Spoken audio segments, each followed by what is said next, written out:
सांगाल हा प्रकार घडला होता? समृद्धी महामार्गावरती खिळे असल्याबाबतचा जो व्हिडिओ रात्री व्हायरल झाला होता, तर त्या अनुषंगाने मी सांगू इच्छितो की समृद्धी महामार्गावरचा 54 किलोमीटरचा जो पॅच आहे त्याच्या मेंटेनन्सचं काम चालू होतं आणि ज्या ठिकाणी हा प्रकार घडलेला आहे तर त्या ठिकाणी मेंटेनन्सचं काम चालू असताना म्हणजे जवळपास मागच्या 8 दिवसापासून हे काम चालू आहे। लेन नंबर 1 वरती काम चालू आहे, लेन नंबर 2 आणि 3 ह्या सुरू होत्या।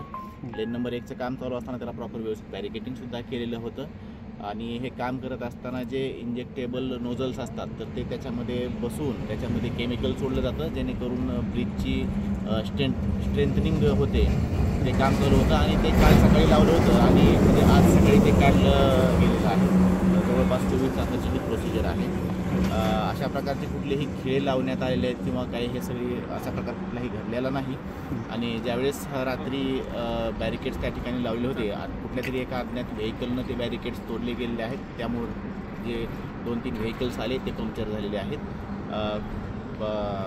ज्यावेळेस घटना घडली त्यावेळेस HSPचे पोलीस आणि दौलताबाद पोलीस स्टेशनचे पोलीस तात्काळ घटनास्थळी या ठिकाणी पोहोचलेले आहेत।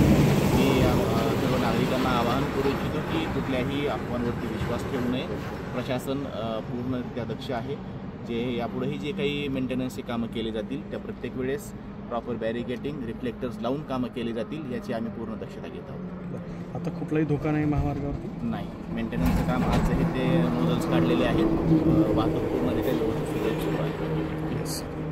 थँक्यू।